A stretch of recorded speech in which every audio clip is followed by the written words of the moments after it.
Bem, nós estamos começando mais um programa de Segurança Jurídica Brasil aqui no canal Viver Brasil. Em primeiro lugar, obviamente, eu gostaria de agradecer a você que tem acompanhado o canal, que tem prestigiado a nossa programação e, graças a Deus, ao longo desses últimos meses, aí, desde o dia 10 de janeiro de 2022, com uma programação ativa aqui nos canais 9 e 527 HD da Claro Net. Além, obviamente, da distribuição via YouTube, as redes sociais e cada parte aí que faz a nossa chegada até você, seja pelo WhatsApp, pela televisão, por dispositivos e pela maneira que for. Desde janeiro, a gente tem chegado a Belo Horizonte, Betim, Contagem, Nova Lima, Sabará, Juiz de Fora, Governador Valadares, Ipatinga, Uberaba, Uberlândia e cada uma das outras cidades que têm chegado aí nessa transmissão da Claro Net e, obviamente, a todos do streaming, do YouTube, que acompanham de onde estiverem. Essa edição do nosso Segurança Jurídica Brasil traz um tema extremamente atual, importante para a nossa economia e muito adequado ser conversado, ser explanado, principalmente pelo Brasil, que é o país do futebol. O país do futebol.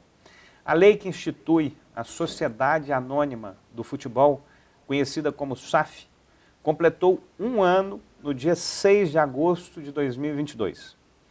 Clubes como o nosso Cruzeiro, Botafogo e Vasco adotaram a prerrogativa da nova lei e optaram pela criação da Sociedade Anônima do Futebol.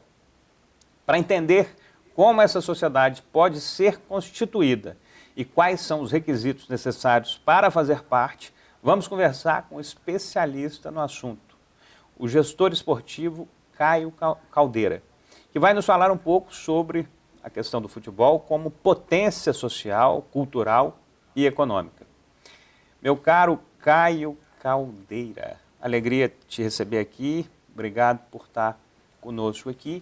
E antes de tudo, Caio, a gente vai ter uma breve oportunidade aqui para falar um pouco sobre essa realidade do SAF, o que isso representa. Eu queria que você falasse um pouco sobre você, o porquê que você está aqui falando sobre esse tema e a partir daí a gente escutar um pouco sobre o que é SAF, o que a gente pode esperar da evolução do futebol, seja como esporte, seja como negócio, seja como transformação social. Olá, Gustavo, um prazer enorme estar aqui no canal Viver Brasil, que tem prestado um serviço tão importante à comunicação mineira e brasileira. Prazer ainda maior falar sobre o futebol, que é uma paixão nacional, um dos maiores patrimônios sociais e culturais que o povo brasileiro possui. Eu, desde o ensino médio, desde que me entendo por gente, podemos dizer assim, eu me dedico aos estudos do futebol, formei em Direito, e ainda na graduação fiz cursos de gestão de futebol na CBF, na Universidade do Futebol. Terminei há pouco tempo uma especialização em Direito Desportivo. Me especializei também em futebol pela Universidade Federal de Viçosa. E é uma capacitação contínua, né, que o esporte e o futebol principalmente exigem do profissional. A gente está sempre lendo, sempre estudando, sempre em contato com os profissionais e buscando esse conhecimento que nunca termina, né? Sempre que a gente aprende mais alguma coisa, tem sempre coisas novas acontecendo, como, por exemplo, a lei da SAF. O futebol é uma potência econômica, hoje são mais de 60 profissões envolvidas no seu universo. O futebol gera quase 370 mil empregos diretos e indiretos no Brasil e representa quase 0,8% do PIB brasileiro, né? E há estudos da Fundação Getúlio Vargas, Gustavo, que indicam que se o futebol fosse um pouco melhor administrado no Brasil, ele poderia gerar mais de 3 milhões de empregos, certo? Num país com mais de 10 milhões de desempregados, a gente não pode desconsiderar esses quase 2 milhões e 600 que ele poderia gerar. Então, o futebol tem uma importância muito grande. O que você entende que a lei e essa nova forma irão trazer para o futebol, para o torcedor e para os jogadores? Bom, é importante começar, como diria talvez Carlos Drummond de Andrade, um poeta, os lírios não nascem das leis, né? A lei ela é um mecanismo, ela é uma ferramenta, mas ela por si só não resolve todos os problemas do futebol brasileiro. Quer dizer, o que é a lei da SAF, né, para o telespectador entender? Os clubes do futebol brasileiro, em sua maioria, são organizados num formato jurídico de associações sem fins lucrativos, né, regidos pelo Código Civil. A partir da lei da SAF, criou-se uma modalidade de sociedade empresária específica, que é uma sociedade anônima, para que o clube possa passar-se de associação sem fins lucrativos para a sociedade anônima do futebol. É uma lei específica, né, para o futebol, como eu disse, mas que ela também se aplica a leis de SA, né, o que aplicava a todas as empresas de forma subsidiária, ou seja, aqueles assuntos que a lei da SAF for omissa, a lei de SA deve ser aplicada. A lei ela modifica bem o cenário porque ela permite alguns tipos de investimentos, né? Ela também tem talvez algumas críticas que as pessoas fazem, que é talvez mais uma vez o Estado passando a mão na cabeça dos clubes com relação às dívidas. Então ela traz uma nova modalidade de revisão das dívidas, de renegociação, de pagamentos, de prazos, possibilidades de recuperação judicial, que não era uma realidade para as associações sem fins lucrativos, um regime também centralizado de execuções que é um pouco distinto, a possibilidade de você emitir debêntures, né, para as dívidas, que antes também não existia. A lei traz uma série de contrapartidas de compliance, de governança, e principalmente o gestor passa a ter uma responsabilidade, né? Ele pode até ser atingido pessoalmente devido à sua gestão ali em determinado clube. Então, a lei é uma ferramenta de você, no curto prazo, para alguns clubes que estão com uma dívida maior, tentarem se resolver, e para aqueles clubes que estão mais tranquilos, podemos dizer assim, é uma nova possibilidade de angariar as receitas, né? É um dinheiro novo, caso a lei a ferramenta seja bem explorada por aquele clube. Pelo que eu estou entendendo de tudo que você falou aí, é uma evolução da forma como se geria o futebol, criando novos critérios, criando facilitadores para que a gestão aconteça de maneira mais efetiva e fazendo com que o campo, não apenas o campo do futebol, o campo onde se joga o jogo, vamos falar assim, mas que toda a estrutura que esteja em volta funcione melhor. E aí criando práticas, conforme você falou, de compliance, para fazer com que a gestão funcione melhor. A gente sempre soube da própria referência, muitas vezes negativas, da forma como o futebol é gerido. Nós temos aí exemplos famosos de pessoas que foram bem criticadas aí pelas formas, como o cara do Vasco, Eurico, não sei o quê, enfim. Você tem uma situação aí que é com o objetivo de refinar o procedimento do futebol. Nós temos aqui um convidado que é direto de Lisboa, em Portugal, e nós vamos conversar com o Dr. Maurício Correia da Veiga. Ele está acrescentando a essa nossa conversa aqui. Ele é presidente da Comissão de Direito Desportivo do Instituto dos Advogados Brasileiros. E ele vai fazer uma análise comparando as sociedades desportivas aí, o SAF, no Brasil atual e o contexto europeu de onde ele está nesse momento. E onde muita gente, inclusive eu, gostaria de estar também, doutor Maurício, nessa localidade aí fantástica, Portugal. Tive, inclusive, antes de te colocar na conversa aqui, nessa última semana eu tive, inclusive, um privilégio, o Caio, inclusive, que foi quem me convidou para ir, mas junto a ele estava a Câmara Portuguesa de Minas Gerais, com o Carlos Alberto Lopes, que é o presidente. Tem lá um outro presidente também que você deve conhecer, que é meu amigo desde sempre, que é o doutor Fernando Dias, que era o presidente anterior da Câmara Portuguesa. Mas, enfim, foi um jantar, caro Maurício, onde a gente teve a oportunidade de conhecer aí vários produtos, várias referências de Portugal. Foi um jantar português com 7 pratos, todo diferenciado, e que foi realmente muito bom. Seja muito bem-vindo. A conversa, o senhor já sabe, é sobre o futebol, sobre essas novas alternativas de gestão que chegam junto com a SAF.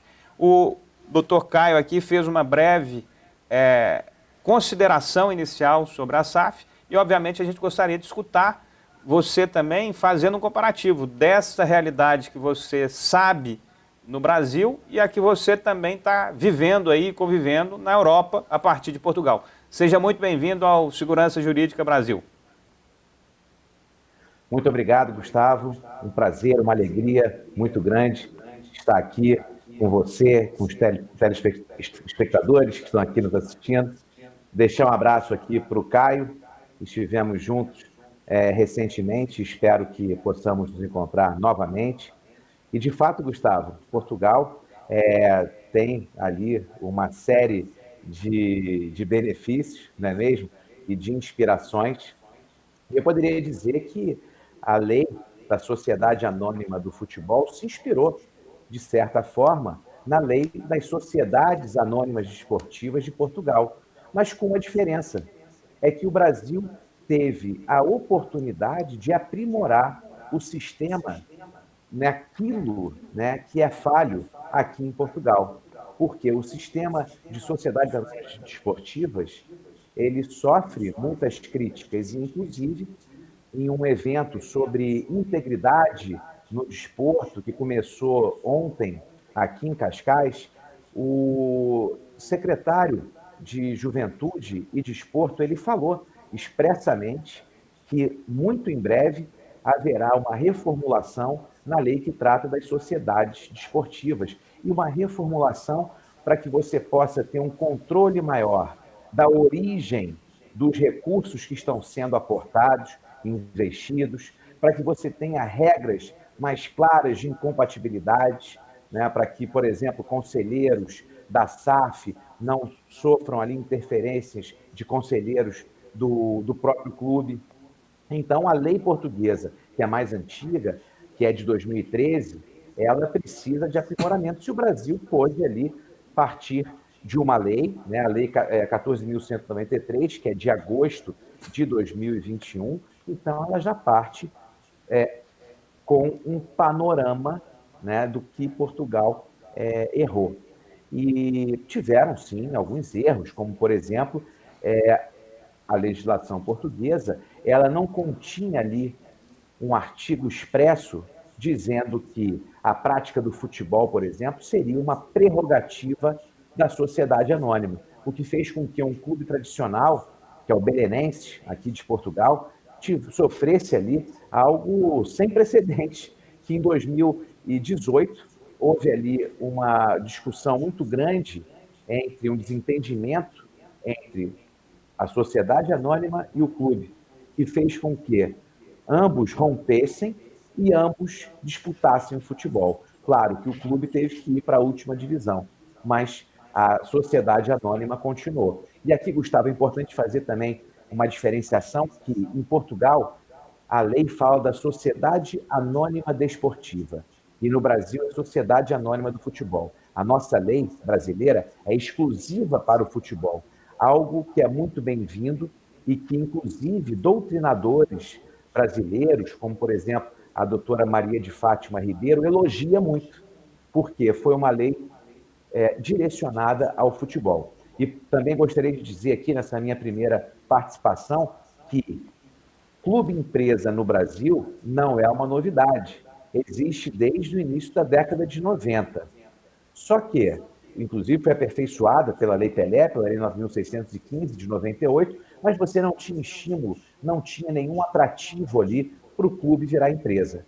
Efetivamente, a mudança de paradigma, né, essa mudança concreta veio com a Lei 14.193, a partir do momento em que o legislador concedeu um benefício fiscal, um regime fiscal, um regime tributário diferido para aquele clube que se transformasse em SAF. Essa foi a virada de chave, num jargão popular. E a partir daí, muitos clubes procuraram se transformar em SAF. Nós tínhamos exemplos no Brasil, como o Red Bull, o Cuiabá, que são clubes empresa, mas que não são SAF. E isso é importante porque, inclusive, a questão tributária ela é diferente. Agora, esses clubes que são empresa, eles podem se transformar em sociedade anônima, porque assim a lei prevê. Aquele clube Ferroviária, que foi investido pela família Klein, por da família Klein, ele não era SAF ainda, correto? Você sabe disso? Correto. Era um clube empresa. Não era uma SAF? Ali pela... Não era SAF. Não era SAF. regido pela legislação ordinária. Os clubes se claro. transformaram em SAF, começaram a partir de agosto do ano passado. Tá claro. Meu caro doutor Maurício e Caio, eu vou pedir alguns segundos, poucos e breves. Nós vamos fazer um breve intervalo e a gente já volta com Segurança Jurídica Brasil falando sobre SAF, expectativas, o que é, como é que a gente pode esperar para o novo futebol no Brasil a partir dessa nova legislação que comemorou um ano no dia 6 de agosto de 2022. Nós estamos aqui com o Caio Caldeira e o doutor Maurício Correia de Vieira, que está lá em Portugal conversando conosco. A gente volta já já.